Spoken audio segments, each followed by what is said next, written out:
नमस्कार। आप देख रहे हैं प्राइम न्यूज और मैं हूं आपके साथ आलोक शुक्ला। यूपी प्राइम में आप सबका स्वागत है। यूपी में बीते 24 घंटे में कोरोना के रिकॉर्ड मामले सामने आए। महज 24 घंटे में प्रदेश में कोरोना के 30,596 मामले सामने आ चुके हैं, जबकि इतने ही समय में 129 कोरोना संक्रमितों की जान गई है। केवल लखनऊ की बात करें तो पिछले 24 घंटे में 5,551 मामले सामने आए, जबकि 22 लोगों की जान गई है। पूरे प्रदेश की बात करें तो एक्टिव केसों की संख्या 1,91,457 बनी हुई है, जबकि मरने वालों की संख्या बढ़कर 9,830 पहुंच चुकी है। प्रदेश में कोरोना संक्रमण के मामलों में तेजी आई है, परंतु साथ साथ सरकार भी अपनी ओर से पूरी कोशिश कर रही है और सरकार ने सभी व्यवस्थाएं कर रखी है कि सभी का समुचित इलाज होता रहे। आज माननीय मुख्यमंत्री जी ने अपनी प्रातःकालीन समीक्षा बैठक में भी ये निर्देश दिए और उसकी समीक्षा की कि ऐसे 10 जिले जहां पर की संक्रमण ज्यादा है वहां पर बेड बढ़ाए जाए, विशेषकर ऑक्सीजन युक्त बेड बढ़ाए जाए। और बेड बढ़े भी हैं, कल से आज तक बेड की संख्या में बढ़ोतरी हो रही है और ये निरंतर प्रत्येक दिन, प्रत्येक मिनट और घंटे के हिसाब से बेड की संख्या में बढ़ोतरी की जा रही है। ऑक्सीजन की सप्लाई पूरे प्रदेश में सही तरह से बनी रहे, इसके लिए भारत सरकार से भी अनुरोध किया गया है और प्रदेश का कोटा भी बढ़ाए जाने का प्रयास किया जा रहा है। इसके साथ साथ जहां जहां पर प्रदेश में जितने भी प्लांट ऑक्सीजन, जो इंडस्ट्रियल ऑक्सीजन बनाते हैं, उसको भी मेडिकल उपयोग के लिए अनुमति दे दी गई है और उनको निर्देशित किया गया है कि वह ऑक्सीजन जो है, इंडस्ट्री वाली ऑक्सीजन भी मेडिकल में उपलब्ध कराएं। इसके लिए अधिक से अधिक सिलेंडर खरीदने की प्रक्रिया भी तेजी से शुरू कर दी गई है, ताकि सिलेंडर के अनुसार जहां जहां पर भी जल्दी से आईसीयू और एचपीयू में बेड को कन्वर्ट किया जा सके। माननीय मुख्यमंत्री जी की समीक्षा बैठक में ये भी उन्होंने निर्देश दिया कि प्रदेश में दवाइयों की कमी नहीं होनी चाहिए, प्रत्येक दशा में दवाइयां खरीदी जाए, खरीद के उपलब्ध कराई जाए।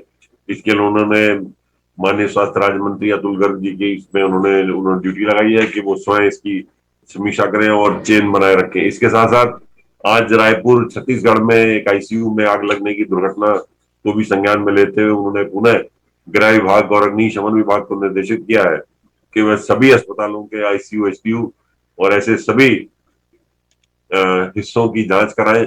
कहीं पर भी इस प्रकार की घटना प्रदेश में नहीं होनी चाहिए।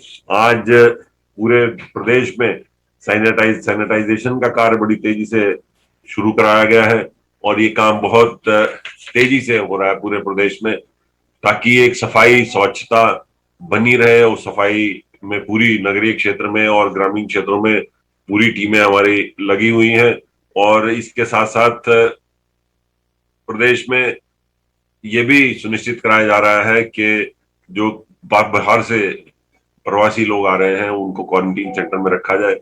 आज भी उन्होंने उसकी समीक्षा की तथा ये भी निर्देशित किया कि जब जब कोई बाहर से हमारे श्रमिक भाई आ रहे हैं उनका टेस्ट कराया जाए और टेस्ट उनको अगर वो पॉजिटिव पाए जाते हैं तो उनको क्वारंटीन सेंटर में रखकर उनका इलाज कराया जाए।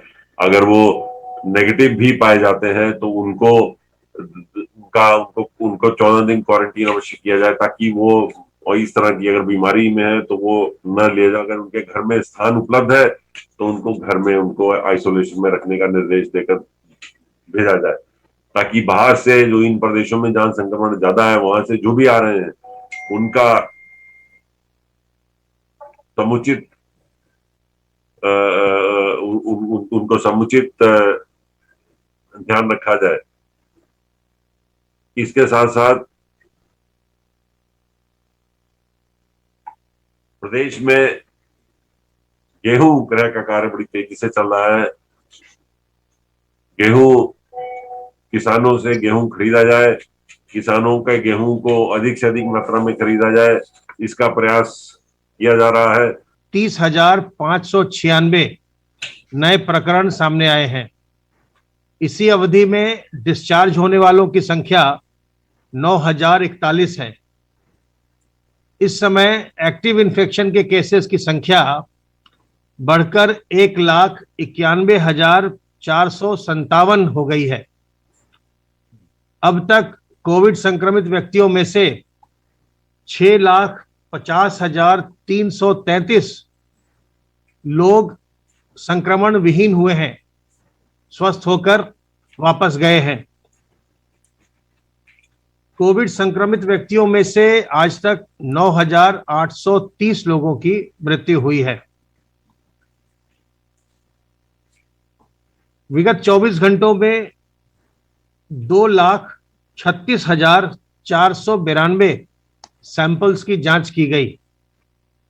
कोविड वैक्सीनेशन का कार्य निरंतर चल रहा है और अब तक 91,03,334 लोगों को वैक्सीन की पहली डोज दी जा चुकी है। इनमें से 16,10,320 लोगों को वैक्सीन की दूसरी डोज भी दी जा चुकी है। अब तक कुल मिलाकर 1,07,13,654 डोजेज एडमिनिस्टर किए जा चुके हैं। माननीय मुख्यमंत्री जी के निर्देश पर पूरे प्रदेश के सभी जनपदों में कोविड बेड्स को बढ़ाने की कार्रवाई की जा रही है और सभी जनपदों को यह निर्देशित किया गया है कि वो 200 बेड अपने यहां कोविड बेड और शीघ्रातिशीघ्र तैयार कर लें। सरकार के द्वारा कल एक आदेश जारी किया गया है जिसमें यह कहा गया है कि ऐसे लोग जिनकी अभी रिपोर्ट प्रतीक्षित है या रिपोर्ट में कोविड प्रदर्शित नहीं हो रहा है, लेकिन उनके जो रेडियोलॉजिकल जांच हुई है उसमें एक्सरे आदि में या ब्लड रिपोर्ट में ये ऐसे लक्षण पाए जा रहे हैं जो कोविड के ही हैं, तो उनको कोविड मानते हुए उनका उपचार प्रारंभ किया जाएगा। इसी प्रकार से जो रोगियों को डिस्चार्ज किया जाता है उस नीति में भी संशोधन किया गया है। जब चिकित्सक इस बात के लिए आश्वस्त हो जाएंगे कि कोई मरीज स्वस्थ हो गया है और बाकी का समय अपने घर पर वो कर सकता है, तो उसे चिकित्सक डिस्चार्ज कर सकते हैं।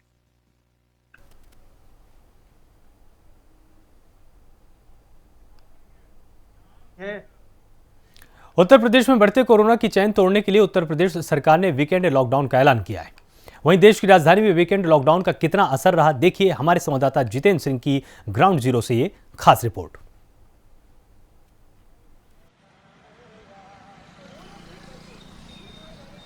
उत्तर प्रदेश में कोरोना का हाहाकार बदस्तूर जारी है। लगातार उत्तर प्रदेश में 24 घंटों की बात की जाए तो 17,049 केस मिले हैं, तो वहीं राजधानी लखनऊ में जो स्थिति है बद से बदतर हो जा रही है।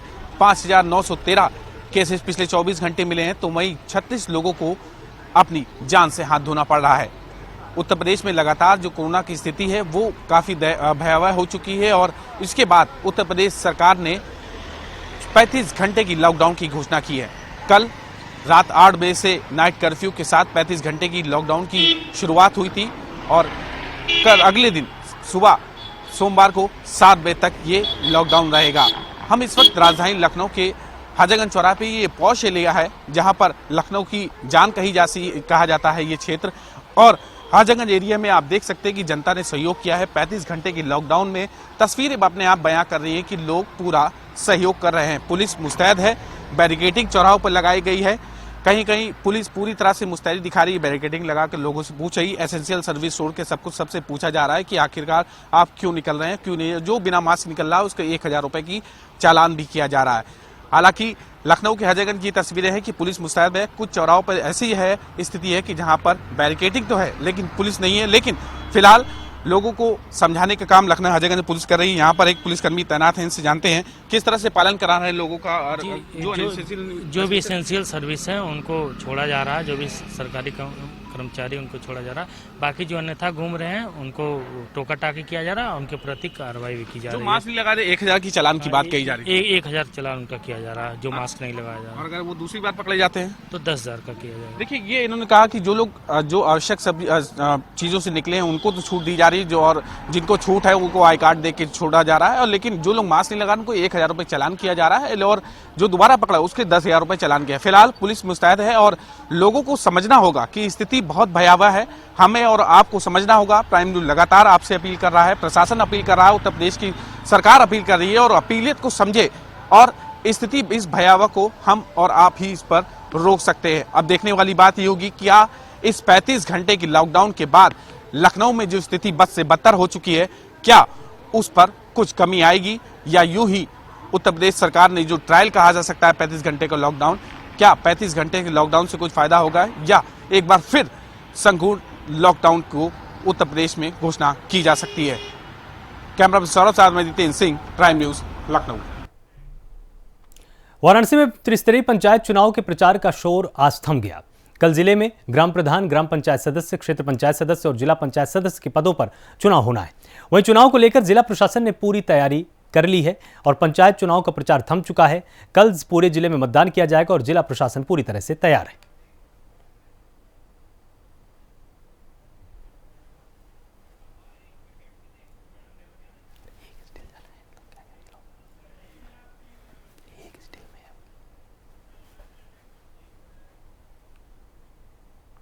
बुलंदशहर में बढ़ते कोरोना को लेकर जिला प्रशासन सख्त हो गया है। डीएम रविंद्र कुमार ने जिले के अधिकारियों के साथ यहां पर बैठक की है।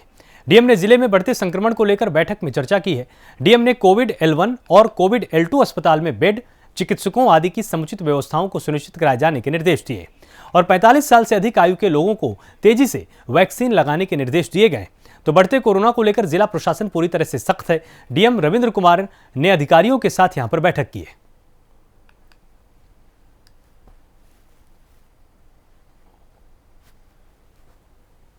तो बढ़ते कोरोना को लेकर यहां पर जिला प्रशासन पूरी तरह से सख्त हो चुका है। यहां पर डीएम रविंद्र कुमार ने अधिकारियों के साथ बैठक की है और उनको तमाम निर्देश जारी किए गए हैं कि किस तरह से कोरोना की चेन को तोड़ना है। लॉकडाउन का समुचित पालन लोगों से कराना ही है। अगर कोई नहीं मानता है तो उसके विरुद्ध दंडात्मक कार्रवाई भी की जाए या उसके ऊपर जुर्माना लगाया जाए। साथ ही मास्क पहनने पर भी जोर यहां पर दिया गया है।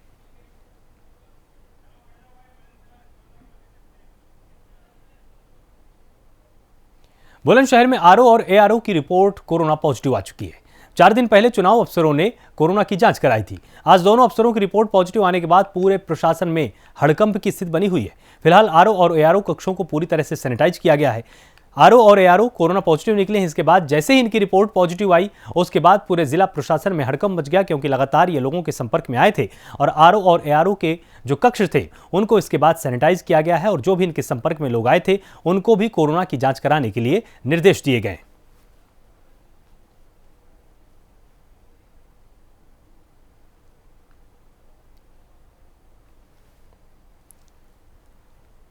तो पूरी खबर बुलंदशहर से है, जहां पर आरओ और एआरओ की कोरोना जांच रिपोर्ट पॉजिटिव पाई गई है। कुछ दिन पहले इन्होंने अपनी जांच कराई थी। उसके बाद जैसे इनकी रिपोर्ट पॉजिटिव आई पूरे जिला प्रशासन में हड़कंप की स्थिति बन गई। आरओ कक्षों को इसके बाद सैनिटाइज किया गया है और लोगों से भी अपील की गई कि जो भी विगत दिनों में इनके संपर्क में आए वो भी अपनी कोरोना की जांच करा लें।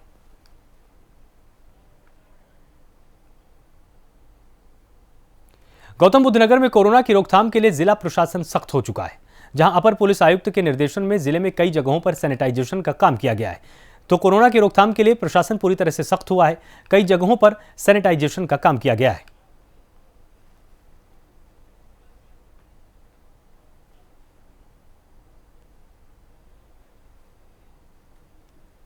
तो आप तस्वीरों में बिल्कुल साफ तौर पर देख सकते हैं नोएडा में कि किस तरह से सैनिटाइजेशन का काम किया गया है। इसीलिए लॉकडाउन लगाया गया था ताकि लोग अपने घरों में रहें, कोरोना की चेन को तोड़ा जा सके और जो भी सार्वजनिक स्थान हैं उनको सैनिटाइज किया जा सके ताकि कोरोना की चेन को तोड़ा जा सके। और जगह जगह पर सैनिटाइजेशन का कार्य बखूबी किया गया, ये आप तस्वीरों के जरिए समझ सकते हैं।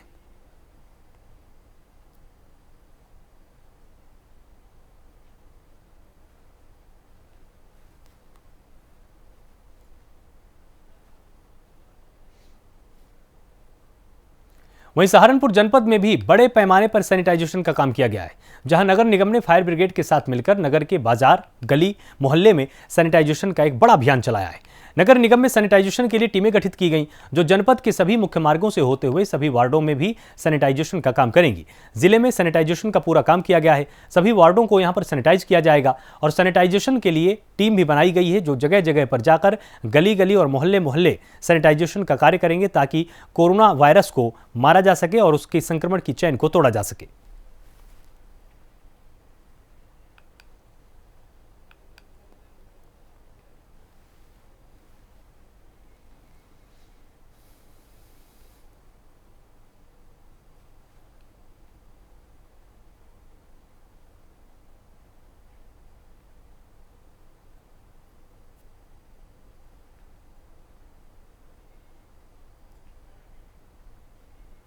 फतेहपुर जिले में लॉकडाउन का असर पूरी तरह से नजर आया, जिसके बाद पुलिस प्रशासन पूरी तरह से मुस्तैद हो चुका है।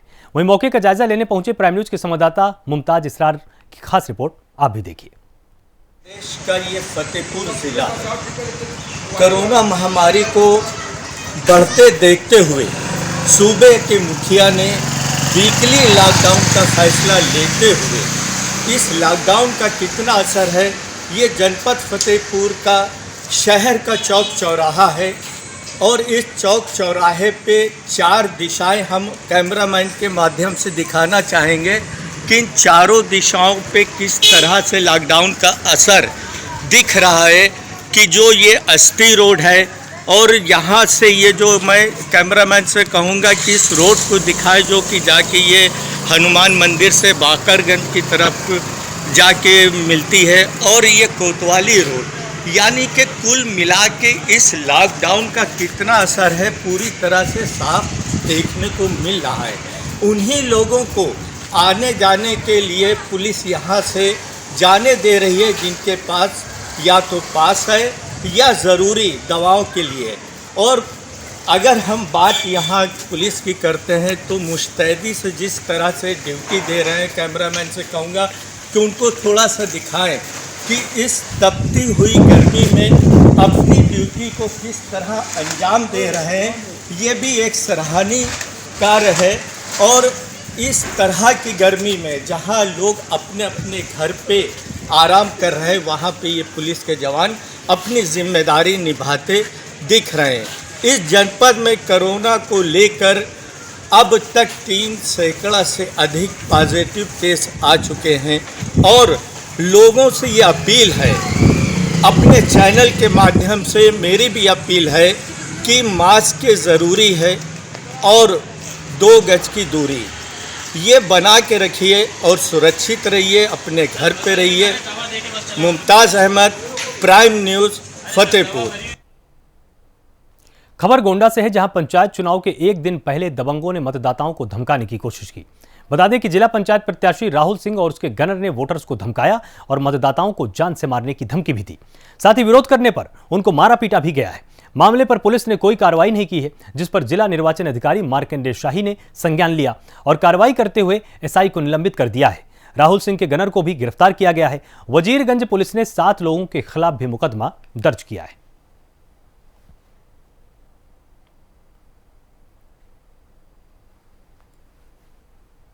तो जिला पंचायत प्रत्याशी राहुल सिंह की दबंगई की तस्वीरें गोंडा में देखने को मिली हैं। वोटर्स को जान से मारने की धमकी राहुल सिंह ने यहां पर दी है और उसके बाद से पूरे जिले में इसका आक्रोश भी है। विरोध करने पर वोटर्स के साथ मारपीट की घटना को भी अंजाम दिया गया है, ऐसा आरोप लगाया गया है। जालौन में त्रिस्तरीय पंचायत चुनाव में चल रहे पुलिस के अभियान को बड़ी सफलता मिली है।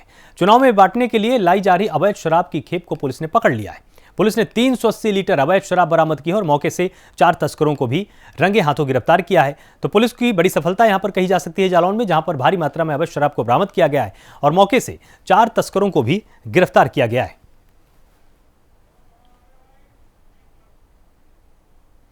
पंचायत चुनाव आते ही प्रधान और प्रत्याशी अपने अपने हथकंडे अपनाने लगते हैं, जहां अपने अपनी शेखी बघारने के लिए एक दूसरे के वोट काटने और फर्जी वोट बढ़ाने का काम किया जा रहा है।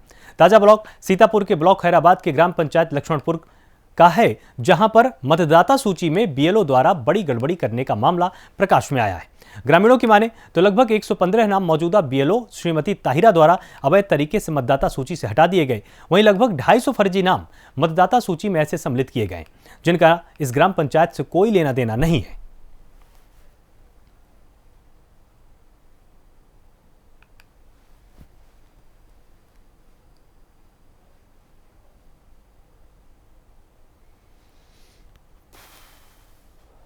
हमारी ग्राम सभा लक्ष्मणपुर है।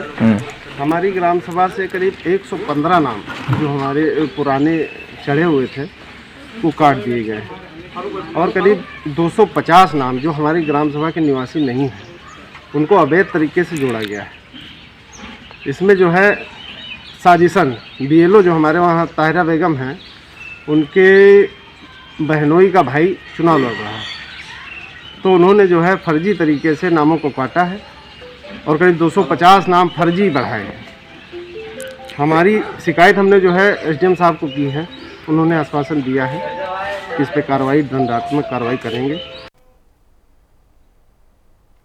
औरैया के पढ़ीन दरवाजा में अज्ञात लोगों ने एक युवक की हत्या कर दी है।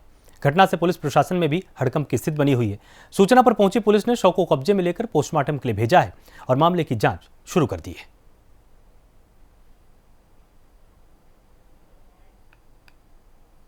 थाना कोतवाली पे शाम करीब 5 बजे सुगर सिंह नाम के एक व्यक्ति हैं, उनके द्वारा ये सूचना दी गई कि उनका भाई जिसका नाम भीमसेन है और जो पढ़ीन दरवाजा क्षेत्र का रहने वाला है, उनके पिता का नाम सोवरन सिंह है, उनकी उम्र करीब 28 वर्ष है। वो रात्रि में घर पर ये कहकर निकला था 8:30 बजे के करीब कि वो शौच के लिए जा रहा है और उसके बाद से वो घर पे वापस नहीं लौटा और उसका जो शव है वो इनके घर के पास ही एक खेत है उसमें मिला है। शव पर ऊपरी जब हमने परीक्षण किया है तो चोटों के निशान भी हैं और एक धारदार हथियार से गले पर वार भी किया गया है।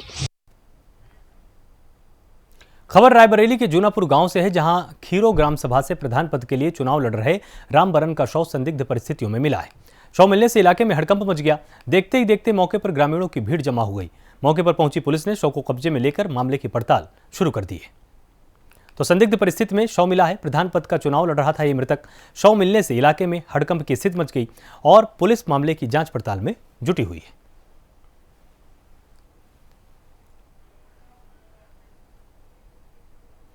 फिरोजाबाद में 3 दिन से लापता बच्चे का शव तांत्रिक के घर से बरामद हुआ है। घटना की सूचना पर मौके पर पहुंची पुलिस ने शव को कब्जे में लेकर पोस्टमार्टम के लिए भेजा है और आरोपी तांत्रिक समेत 7 लोगों को यहां पर गिरफ्तार भी किया गया है। तो लापता बच्चे का शव मिला है। तांत्रिक के घर से शव पाया गया है और 3 दिन से यह लगातार बच्चा लापता था।